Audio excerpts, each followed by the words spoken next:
మహాపరిశుద్ధుడును మన ప్రభు అయిన యేసుక్రీస్తు ప్రశస్తమైన గణనామానికి మహిమ కలుగును గాక. కుటుంబ బలిపీఠము అనే ఈ మంచి కార్యక్రమాన్ని ప్రతిరోజు యూకే గాస్పల్ స్ట్రీమింగ్స్ అనే మా యూట్యూబ్ ఛానల్ ద్వారా ఆడియో రూపంలో వీక్షిస్తున్న మీ అందరికీ ప్రభు అయిన యేసుక్రీస్తు ఉన్నతమైన గణనామం పేరిట శుభములు తెలియజేస్తున్నాను. ఇంకనూ వినండి, అనేక కుటుంబాలకు షేర్ చేయండి, దేవుని నుండి గొప్ప మేలులను పొందుకోనండి. ప్రభు కొరకు నా వంతు పనిలో మీ సహోదరుడు కె ఉదయ్ కుమార్. ఆకాశములు దేవుని మహిమను వివరించుచున్నవి, అంతరిక్షములు ఆయన పనిని ప్రచురపరచుచున్నవి. ఆకాశములు దేవుని మహిమను వివరించుచున్నవి, అంతరిక్షములు ఆయన పనిని ప్రచురపరచుచున్నవి.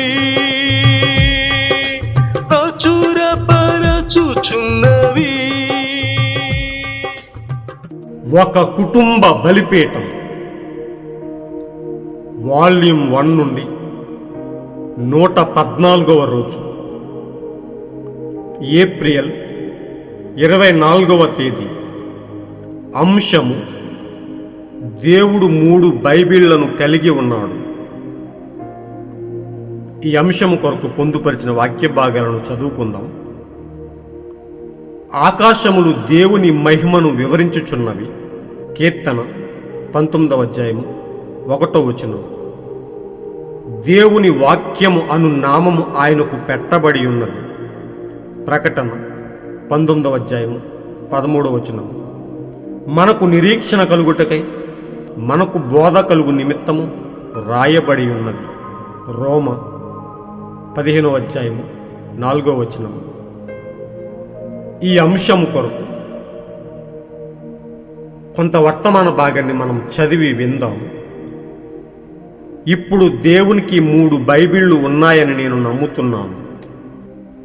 మీరు గమనిస్తే ఇప్పుడు ఆయన రాసిన మొదటి బైబిల్ ఆకాశములు రాశి చక్రం. కానీ నిజంగా మీరు రాశి చక్రాన్ని గమనిస్తే అది ఎలా మొదలవుతుంది? రాశి చక్రంలో మొదటిది కన్య రాశి, రాశి చక్రం చివరిది సింహం, యోధా గోత్రపు సింహం, సింహరాశి. క్రీస్తు యొక్క మొదటి రాకడ మరియు రెండవ రాకడ, ఒకసారి కన్య ద్వారా వచ్చుట, మరోసారి సింహంలా వచ్చుట. మనం ఎదుర్కొంటున్న క్యాన్సర్ యుగం ద్వారా మీరు సిలువ చేపలను అనగా క్రాస్ ఫిష్లను లేదా నక్షత్ర చేపలను పట్టుకుందురు. ఆకాశంలోని ప్రతిదీ దేవుణ్ణే ప్రకటిస్తుంది. అది ఖచ్చితంగా చేస్తుంది. మరియు దేవుడు ప్రజలు పైకి చూడాలని, వారి దేవుడు భూమి మీద లేడని, కానీ ఆయన ఆకాశంలో ఉన్నాడని తెలుసుకోవాలి అని ఆయన మొదటి బైబిల్ రాసి ఉండెను. ఇప్పుడు ఆయన రాసిన రెండవ బైబిలు హానోకు యొక్క ఐగుప్తులోని పిరమిడ్ల కాలములోనిది. నేను అక్కడికి వెళ్ళాను మరియు బహుశా అక్కడ చాలామంది పురుషులు మరియు స్త్రీలు అక్కడికి వెళ్ళి ఉంటారు. ఆ పిరమిడ్లను గమనించండి. మనము వాటిని పునరుత్పత్తి చేయలేము. అవి చాలా గొప్పవి, చాలా భారీగా ఉన్నవి. అవి భౌగోళికంగా భూమికి చాలా మధ్యలో ఉన్నాయి. సూర్యుడు ఎక్కడ ఉన్నా సరే వాటి చుట్టూ ఎప్పుడూ నీడ ఉండదు. మరియు అవి టన్నుల కొద్ది రాళ్లను కలిగి ఉన్నాయి. వాటి గురించి వారు ఒకసారి వాదించారు. మేము పాఠశాలలో వాటిని ఎలా నిర్మించారో చర్చించేవాళ్ళం. నా ప్రత్యర్థి వాటిని చుట్టూ దొర్లించారు అని అన్నాడు. కానీ పిరమిడ్ నిర్మాణాన్ని గమనించండి. ఇప్పుడు ఇది చూడండి. మీ జేబులో $1 బిళ్ళ ఉందా? నా దగ్గర ఒకటి ఉంది అని అనుకుంటున్నాను. మీరు మీ డాలర్ మీద ఎప్పుడైనా గమనించారా? ఓ గొప్ప ముద్ర ఆ పిరమిడ్ మీద కూడా గమనించండి. అది కింద నుండి ఎలా మొదలవుతుంది మరియు ఎలా పైకి వస్తుంది, పైకి పోయే కొద్దీ చిన్నదిగా అవుతుంది. మరియు మీరు గమనించారా, దాని మీద తలరాయి కూడా పెట్టబడలేదు. అలాగే అది పిరమిడ్ మూసివేయబడలేదు, తలరాయి తిరస్కరించబడింది. యేసుక్రీస్తు దాని యొక్క శిరస్సు అయ్యున్నాడు. అది ఖచ్చితంగా నిజం. ఇకపోతే మూడవది కాగితం మీద వ్రాయబడింది. ఎందుకంటే మనం జీవిస్తున్నది ఈ గొప్ప విద్యాయుగం, గొప్ప సౌర వ్యవస్థ క్రీస్తు గురించి మాట్లాడుతుంది. మీరు చూసే ప్రతిదీ క్రీస్తు గురించి మాట్లాడుతుంది. కానీ మీరు దానిని చూస్తే నేడు సంఘం దాని స్థితిలో బలహీనంగా వెనకబడి లోకంలోకి తిరిగి వెళ్ళిపోయింది. అది క్రీస్తు గురించి మాట్లాడుతుంది. ఆయన ఖచ్చితంగా చెప్పినది. ఆయన తలుపు దగ్గర నిలబడి తట్టుచున్నాడు. సంఘము ఆయన్ని బయటకు నెట్టింది, సంస్థాగతమైపోయి ఆయనను త్రోసివేసింది మరియు ఆయనను బయట ఉంచింది.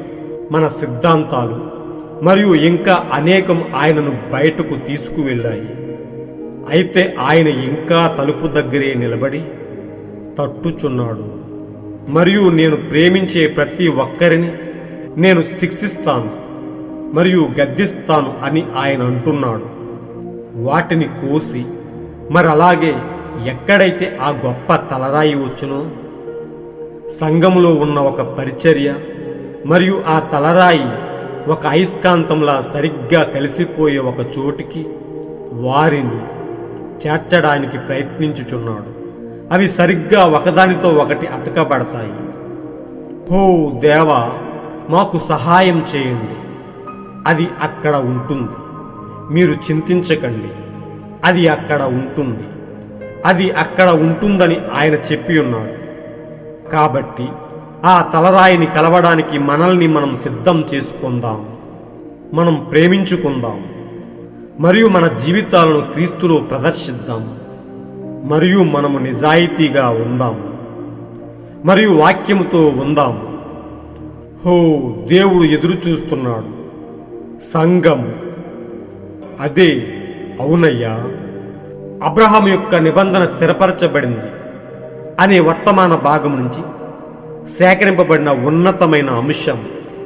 మహా గొప్ప దేవుడును, అద్వితీయ సత్య దేవుడు, సర్వాంతర్యామి, సర్వ సృష్టికర్త అయిన మన దేవునికి మహిమ, ఘనత, ప్రభావములు కలుగునుగాక. దేవుడు ఈ రోజు కొరకు మనకిచ్చిన ఈ కుటుంబ బలిపీఠం అనే అంశాన్ని దేవుడు మన కొరకు దీవించి ఆశీర్వదించబడునుగాక. దేవుడు తన వాక్యాన్ని మనకు అర్థమయ్యేలా వివరించునుగాక. తన సొంత వాక్యానికి ఆయనే గొప్ప అనువాదికుడు. ఆయన వాక్యమై ఉన్న దేవుడు, ఆయన వాక్యానికి ఆయనే గొప్ప రుజువై ఉన్నాడు. నిన్న నేడు ఏకరీతిగా ఉండి ఎన్నడూ మారని గొప్ప దేవుడు, యుగ యుగములకును ఒకటే రీతిగా ఉన్న గొప్ప దేవుడు, సార్వభౌముడు, సర్వాంతర్యామి, సర్వాన్ని మాట చేత సృజించిన గొప్ప దేవుడు. అలాంటి గొప్ప దేవుణ్ణి మనము కలిగి ఉన్నందుకు మన రెండు చేతులు పైకెత్తి ఆయన ఉన్నతమైన గణనామాన్ని మహిమపరుద్దాం. ప్రియ సోదరి సోదరులారా, ప్రియ దేవుని బిడ్డలారా, దేవుడు ఎల్లప్పుడూ గొప్పవాడై ఉన్నాడు. ఆయన తన ప్రజలను ప్రేమ చేత నింపాలని, ప్రేమై ఉన్న దేవుడు మనలను కూడా ప్రేమగా మార్చాలని, మనలను ఎల్లప్పుడూ ప్రేమిస్తూ జగత్తు పునాది వేయబడకముందే మన కొరకు ఎన్నో ప్రణాళికలను కలిగి ఆయన తన కాలాలను, తన యుగాలను ఆయన మన కొరకు నడిపిస్తూ ఉన్నాడు. మన మేలు కొరకు, మనము ఆయనలో చేర్చబడుట కొరకు, దినదినము మనము ఆయన స్వారూప్యంలోనికి మార్చబడుట కొరకు. వాక్యమై ఉన్న దేవుడు తన వాక్యాన్ని తన ప్రజలకు వివరించులాగున ఆయన అనేక పద్ధతులను కలిగి ఉన్నాడు. సృష్టి యావత్తు ఆయనను పాడి కొనియాడి హెచ్చించి గణపరిచి ఆయన్ను మహిమపరుస్తున్నాయని వాక్యము చెప్తూ ఉన్నది. ప్రేమయున్న గొప్ప దేవుడు తన ప్రేమను అనేక విధాలుగా మనకు ప్రదర్శింపజేస్తూ మనలను ప్రేమగా మారుస్తున్నాడు. ప్రియ సోదరి సోదరులారా, ప్రియ దేవుని బిడ్డలారా, దేవుని చేత ప్రేమింపబడుతున్న ప్రజలారా, మనం ఎంతో ధన్యులమై ఉన్నాం. ఈ లోకంలో అనేక మంది గొప్పవారు ఉండగా ఏ యోగ్యత అర్హత లేని మనలను దేవుడు తన ప్రేమ చేత మనలను ఎన్నుకున్నాడు. మనలను ఎల్లప్పుడూ తన ప్రేమ చేత నడిపిస్తూ ఉన్నాడు. ఇక్కడ మనం చదువుకున్న అంశము, దేవుడు 3 బైబిళ్లను కలిగి ఉన్నాడు మన కొరకు. సృష్టి యావత్తు ఆయనను గొప్ప చేసి హెచ్చించి మహిమపరుస్తున్నాయి. మనము ఈ అంశంలో పొందుపరిచిన సారాంశాన్ని క్లుప్తముగా తెలుసుకుందాం. ఆకాశములు దేవుని మహిమను వివరించుచున్నవి, ఆయన ప్రేమను ప్రచురింపజేయుచున్నవి. పగటికి పగలు, రాత్రికి రాత్రి బోధ చేయుచున్నవి. సృష్టిలో ప్రతి వస్తువు, ఆయన మాట చేత సృజించబడిన ప్రతి వస్తువు ఆయననే ప్రదర్శింపజేస్తూ ఉన్నది. సూర్య చంద్ర నక్షత్రములు, రాసులు, పాలపుంతలు ఒక్కటేమిటి, ప్రతి ఒక్కటి ఆయననే ప్రదర్శింపజేస్తూ ఉన్నాయి. ఆయన మాటకు లోబడుతూ ఉన్నాయి. ఆయననే వెల్లడి చేస్తూ ఉన్నాయి. ఆయననే మహిమపరుస్తూ ఉన్నాయి. ఆయన గొప్పవాడని తెలియపరుస్తూ ఉన్నాయి. నిజంగా ప్రియ సోదరులారా, దేవుడు 3 బైబిళ్లను కలిగి ఉన్నాడని మనం తెలుసుకున్నాం. మొదటిది, ఆకాశంలో ఆయన ఒక బైబిల్ను కలిగి ఉన్నాడు. అంతరిక్షము ఆయన పనిని వివరించుచున్నదని మనం ఎరిగి ఉన్నాం. ఆయన ప్రవక్త అంటాడు, ఆయన మొదటి బైబిలు ఆకాశంలో ఉన్నది, రాశి చక్రంలో ఉన్నది అని చెబుతూ దానికి మంచి వివరణను ఇస్తున్నాడు. మొదటిది కన్య రాశి, రాశి చక్రం చివరిది సింహరాశి. ప్రియ సోదరులారా, గొప్ప వివరణ. మన కొరకు ఆయన ఎంతో ఉన్నతమైన వివరణను ఇచ్చాడు. కన్యా రాశి, కన్య కుమారుడిగా ఆయన మన కొరకు మన మధ్యకు వచ్చాడు. స్త్రీ సంతానముగా, కన్య రాశిగా ఆయన మన మధ్యకు వచ్చాడు. మనలను పాప దాస్యము నుండి విమోచించుట కొరకు, మనలను రక్షించుట కొరకు కన్య అయిన మరియ ద్వారా కన్య రాశిలో నుండి ఆయన వచ్చినట్టుగా మనం చూస్తూ ఉన్నాం. రాశి చక్రంలో చివరిది సింహరాశి, యోధా గోత్రపు సింహంగా ఆయన ఈ ప్రజలకు తీర్పు తీర్చడానికి రాబోతూ ఉన్నాడు. లోబడనోలని ప్రజల కొరకు ఆయన తీర్పు తీర్చడానికి, అతి త్వరలో ఆయన ఉగ్రతను కుమ్మరించడానికి ఆయన భూమి మీదకి మహా ఉగ్రుడై రాబోతూ ఉన్నట్టుగా మనం గమనించగలుగుతున్నాం. నిజముగా ఆయనను గూర్చిన గొప్ప బయలుపాటును అంతరిక్షము, ఆకాశములో ప్రతి పని ఆయనను రివీల్ చేస్తూ ఉన్నది. ప్రియ సోదరులారా, ఆకాశంలో ప్రతిదీ దేవుణ్ణి ప్రకటిస్తుందని బైబిల్ చెప్తున్నది. అలాంటి గొప్ప దేవుణ్ణి ఆకాశంలో నుండి మనం కనుగొనగలుగుతున్నాము. ప్రేమయున్న గొప్ప దేవుడు, ప్రేమ కలిగిన గొప్ప దేవుడు, సర్వాంతర్యామి, సర్వ సృష్టికర్త అయిన నిజంగా ఆయన ప్రేమయున్న గొప్ప దేవుడు. ఆయన ప్రేమను వర్ణించుట ఎవరి తరము? ఒక కవి అంటాడు, ఆయన ప్రేమ అనంతమైనది, వివరింపలేనిది. భూమి ఆకాశములన్నీ తెల్ల కాగితమైపోయినా గాని, సముద్రములు, సాగరములు, నదులన్నీ నీలి సిరాగా మారిపోయినా గాని, మ్రానులు, సమస్త వృక్షములు కలములై వ్రాసిన ఒక పెన్నలుగా మారిపోయినా గాని, ఈ ప్రపంచంలో ఉన్న ప్రజలందరూ కవులుగా మారిపోయి ఆయనను వర్ణించినా కానీ ఆయన ప్రేమను వర్ణించుట ఎవరి తరమవుతుంది? అనంతుడైన గొప్ప దేవుడు, సృష్టిలో దాగి ఉన్న గొప్ప దేవుడు ఆయన. ఆయన ప్రేమను వివరించుట ఎవరి వశము కాదు ప్రియ సోదరులారా. అలాంటి గొప్ప దేవుణ్ణి ఈరోజు మనము దేవుడిగా కలిగి ఉన్నాం. ఏ మంచి లేని మనలను ఆయనే ముందుగా ప్రేమించి మనలను తన కొరకు ఎన్నుకొని తన గొప్ప ప్రేమను మనపై కుమ్మరిస్తూ ఉన్నాడు ఆయన్ను మొదటి బైబిల్ ద్వారా మనము ఆయనను అంతరిక్షంలో, ఆకాశంలో, రాసుల ద్వారా, అంతరిక్షం వివరించే ఆయన పని ద్వారా మనం తెలుసుకోగలుగుతున్నాం. అనంతమైన శూన్యమైన ఆకాశంలో ఆయన దాగి ఉన్నాడు. ఆకాశము, దానిపైనున్న ఆకాశము, ఆ విధముగా ఆయన 3 ఆకాశాలను కలిగి ఉన్నట్టుగా అన్ని నామముల కన్నా పైనామం కలిగిన దేవుడు 3వ ఆకాశంలో నివసిస్తూ తన గొప్ప మహిమను మన కొరకు ప్రదర్శింపజేస్తూ ఉన్నాడు. రెండవదిగా ప్రవక్త చెప్తూ ఉన్నాడు. రెండవదిగా చూసినట్లయితే హానోకు యొక్క ఐగుప్తులోని పిరమిడ్ల కాలములోనిది అని చెప్తూ ఉన్నాడు. ప్రవక్త ఐగుప్తులో ఉన్న ఆ పిరమిడ్లను, వాటి యొక్క గొప్ప నిర్మాణాన్ని వివరిస్తూ చెప్తూ ఉన్నాడు. ప్రపంచ వింతల్లో అత్యంత పురాతనమైన వింతల్లో ఐగుప్తులోని పిరమిడ్లు మనకు కనిపిస్తూ ఉన్నాయి. నిజంగా వాటి యొక్క నిర్మాణాన్ని మనం గమనించినట్లయితే ప్రియ సోదరులరా, వర్ణింపలేనివి. టన్నుల కొద్దీ రాళ్లను కలిగి ఉన్న వాటి నిర్మాణం ఈనాటి మనుష్యుల ఊహకు అందనిది.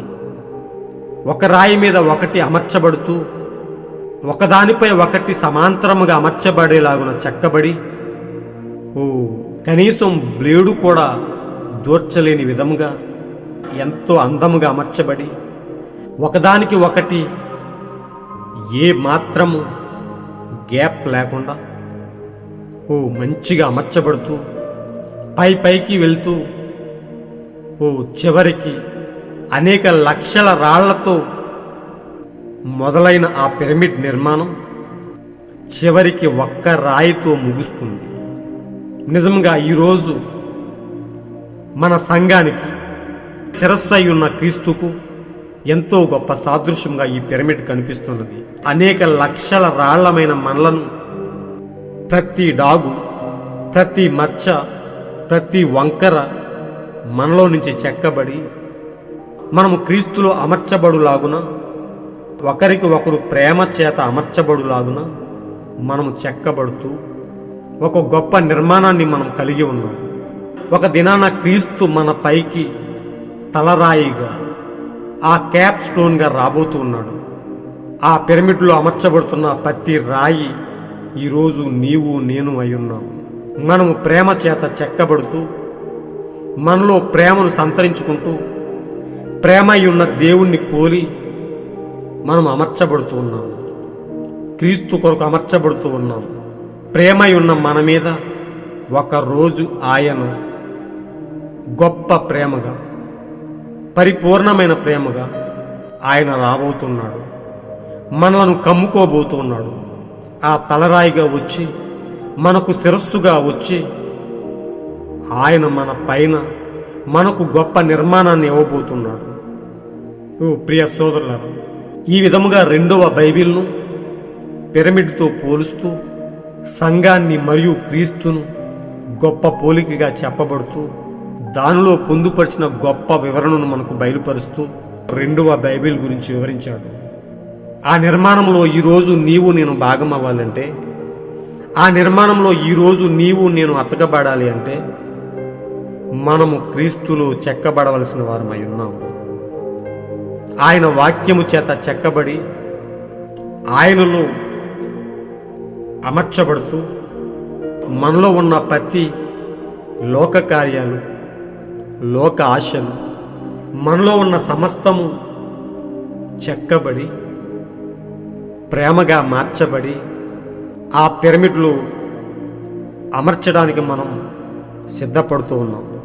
ఆ పిరమిడ్లో అమర్చబడే ఆ రాళ్ళు ఎలా అయితే చెక్కబడ్డాయో, ఈరోజు మనము సంఘముగా సిద్ధపడుతూ క్రీస్తు కొరకు ఎదురు చూస్తున్న మనము ఆ రాళ్ల వలనే చెక్కబడుతూ ప్రతి రాయికి మధ్య ఏ కల్మషము, ఏ గ్యాప్ లేకుండా మనము క్రీస్తు కొరకు యథార్థంగా సిద్ధపడుతూ ఉన్నాం. ఒకరోజు ఆయన మన పైకి రాబోతున్నాడు. మనము ఆయనతో ఏకమవబోతున్నాం. మనము ఆయనలో భాగమవబోతున్నాం. ఆయన మనము కలిసి గొప్ప పిరమిడ్గా మారబోతున్నాం. ఆయన మనకు గొప్ప ఆకారము ఇవ్వబోతున్నాడు. మనమందరము కలిపి ఒక ఉన్నతమైన పిరమిడ్గా ఉండబోతున్నాం. అదే రెండవ బైబిల్లో దాగి ఉన్న గొప్ప ప్రత్యక్షత ఉన్నది. మూడవదిగా మనం చూసినట్లయితే కాగితము మీద రాయబడింది. ఈరోజు మన చేతిలో ఉన్న ఈ గొప్ప బైబిల్గా ఉన్నది. మనము జీవిస్తున్న ఈ గొప్ప విద్యా యుగములో క్రీస్తుని గురించి మాట్లాడుతుంది.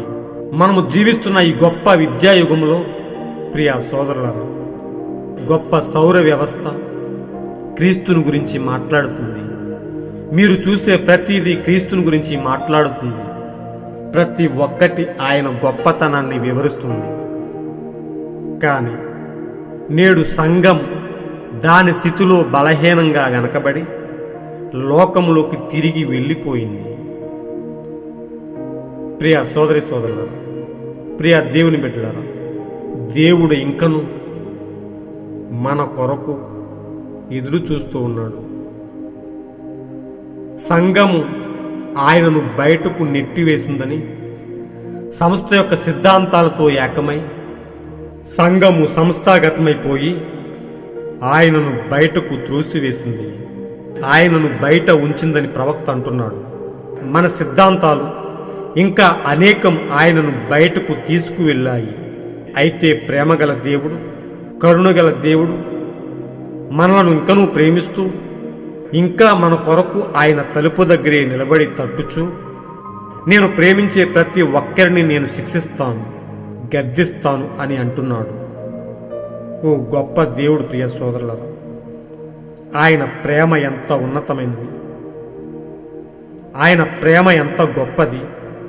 ఓ ప్రియ సోదరులారా, ఆయన అంటున్నాడు, ఆ తలరాయి ఒక అయస్కాంతంలా సరిగ్గా కలిసిపోయే ఒక చోటికి వారిని చేర్చడానికి ప్రయత్నించుచున్నాడు.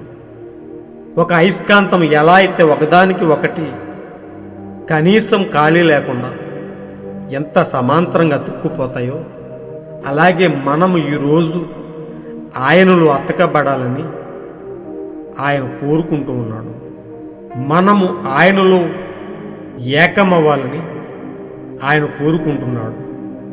సంఘాన్ని ఆయన తన రూపంలోనికి తీసుకురావాలని ఆయన ఆశపడుతూ ఉన్నాడు. ఓ ప్రియ సోదరులారా, దేవుడు ఎల్లప్పుడూ, దేవుడు నేటికిని ఆయన ఎంతో సహనంతో, ఎంతో ప్రేమతో తన చేతులు చాపి లోబడనొల్లని మన కొరకు ఆయన ఎదురు చూస్తూ ఉన్నాడు. మన హృదయం అనే ద్వారము బయట ఆయన నిలబడి తట్టుచూ ఉన్నాడు. ఆయన మనలోనికి రావటానికి, మనలను ఆయనలో చేర్చుకోవడానికి, ఇద్దరము కలిసి ఒకటవడానికి. అందుకే ప్రియ సోదరులారా, ఇక్కడ ప్రవక్త అంటున్నాడు, కాబట్టి ఆ తలరాయిని కలవడానికి మనల్ని మనం సిద్ధం చేసుకుందాం, మనం ప్రేమించుకుందాం, మన జీవితాలను క్రీస్తులో ప్రదర్శిద్దాం, మనము నిజాయితీగా ఉందాం. మనము నిజంగా అలా జీవించినప్పుడు, మనమందరం ఒకరికి ఒకరు ప్రేమ కలిగి ఉన్నప్పుడు ఓ క్రీస్తునే మనలో ప్రదర్శింపచేస్తాము. క్రీస్తు పోలికే మనలో కనుగొనబడుతుంది. క్రీస్తులాగానే మనము కూడా కనిపిస్తాము. క్రీస్తు నడిచిన విధానం, ఆయన చూపిన ప్రేమ అదే మనలో కూడా కనిపిస్తుంది. ఆయన చేసిన కార్యాలే మనము కూడా చేయగలుగుతాము. అనేక మంది ప్రతి కాలంలోనూ ప్రజలు క్రీస్తులాగా మార్చబడి క్రీస్తునే ప్రదర్శింపజేశారు. క్రీస్తు రూపంలో వారు కనిపించారు. పౌలన్నాడు, నేను క్రీస్తును పోలి నడుచుకునుచున్న ప్రకారము మీరును నన్ను పోలి నడుచుకునుడి. అంటే ఆయన క్రీస్తు పోలికలోనికి మార్చబడ్డాడు అని చెప్పటంలో సందేహము లేదు. ఈరోజు మనము కూడా క్రీస్తు పోలికలోకి మార్చబడవలసిన వారమై ఉన్నాం. ఈ కాలానికి పంపబడిన ప్రవక్తను కూడా అలాగే అనుకున్నారు. నీవు క్రీస్తువా అని అడిగారు. ఎప్పటికీ ఆయన క్రీస్తు కాదు కానీ ఆయన ఒక మనిషి, సామాన్యమైన మనిషి. కానీ క్రీస్తును ఆయన తనలో ప్రదర్శింపజేశాడు. క్రీస్తునే ఆయన చూపించగలిగాడు తన సమస్త ప్రవర్తనలో. ఈరోజు మనమందరం క్రీస్తులో భాగమవడానికి సిద్ధమవుతున్న మనమందరం కూడా దినదినము ఈ కాగితము రూపంలో దేవుడు మనకు పంపబడిన వాక్య ప్రకారం సిద్ధపడుతూ ఆయన రూపంలోనికి మార్చబడదాం. ప్రేమ ఉన్న దేవునిలో మనము కూడా భాగమవుదాము, ప్రేమగా జీవిందాము.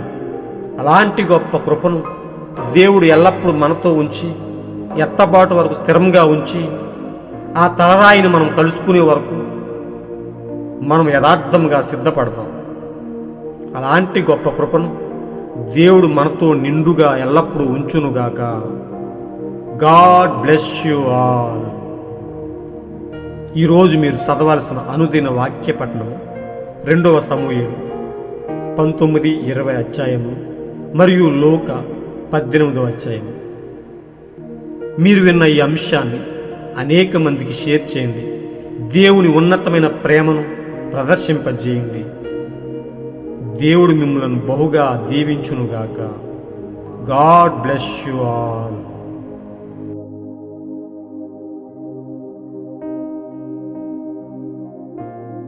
పగటికి పగలు బోధను చేసి రాత్రికి రాత్రి జ్ఞానము తెలిపి, పగటికి పగలు బోధను చేసి రాత్రికి రాత్రి జ్ఞానము తెలిపి, భాషలు లేక మాటలు లేక, భాషలు లేక మాటలు లేక ప్రచురపరచుచున్నవి, ప్రచురపరచుచున్నవి. ఆకాశములు దేవుని మహిమను వివరించుచున్నవి, అంతరిక్షములు ఆయన పనిని ప్రచురపరచుచున్నవి, ప్రచురపరచుచున్నవి, ప్రచురపరచుచున్నవి.